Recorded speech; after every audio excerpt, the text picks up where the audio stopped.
Knife வந்து original. அதனால sir நானே பண்ணுறேன் சார். அப்படி பார்த்தாரு, இப்படி குத்துவேன், அப்படி பிடிப்பார்.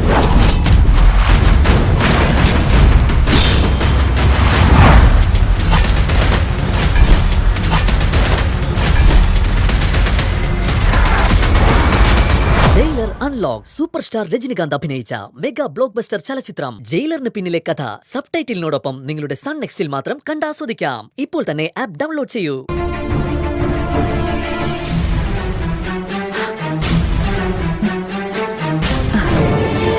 ഓ, നീ പുറത്തിറങ്ങിയല്ലേ?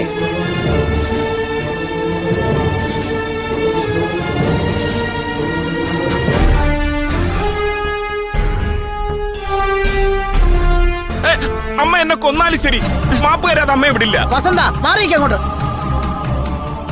എടി, നിനക്ക് അഹങ്കാരം അങ്ങ് തലയ്ക്ക് പിടിച്ചല്ലേ? അയ്യോ, ഞാൻ ഈ വീട്ടിൽ വന്നിട്ട് എത്ര നേരമായി? ഞാൻ വന്നത് നീ അറിഞ്ഞു കാണും, പക്ഷെ നീ എന്റെ അടുത്ത് വന്നില്ല. പറ, എന്താ നീ എന്നെ ശ്രദ്ധിക്കാത്തത്? അയ്യോ അച്ഛമ്മേ, ഒരിക്കലും ഞാൻ അച്ഛമ്മേക്കാ വലിയൊരാളായി ഭാവിച്ചിട്ടില്ല.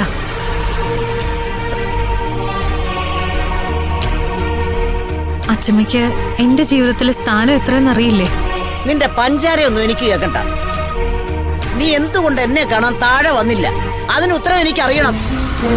ആ, നിനക്ക് അഹങ്കാരം കൂടി. അതെ, നിന്റെ ഈ രീതികളിൽ നിന്ന് വ്യക്തമാ. അയ്യോ, അർജുനെ ജയിലിൽ നിന്ന് ഇറക്കിയതോടെ ഓ നീ അങ്ങ് വലിയ ആളായെന്ന് തോന്നലുണ്ടോ? അമ്മേ, അമ്മ എനിക്ക് മാപ്പ് തരണം. മാറിയിക്കണം അങ്ങോട്ട്. മാപ്പ് താ അമ്മേ, മാപ്പ്, മാപ്പ് താ അമ്മേ, മാപ്പ്. എടാ, നീ എന്നെ ഭ്രാന്ത് പിടിപ്പിച്ചോണ്ടല്ലോ. പിന്നെ പൂജേച്ചി ഇവിടെ നിൽക്കായിരുന്നോ?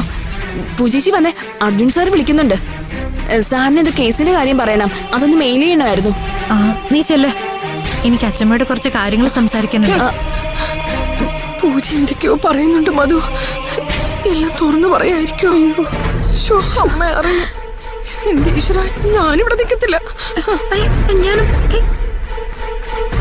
സ്നേഹ പൊക്കോ, ഞാൻ പറഞ്ഞില്ലേ ഞാൻ വന്നോളാം. അല്ല പൂജേച്ചി, അത്യാവശ്യ കാര്യം അർജുൻ സാർ പറഞ്ഞത്. പൂജേച്ചി ഒന്ന് വാ. പൂജ പറഞ്ഞു തീരട്ടെ. എന്നോട് പൂജ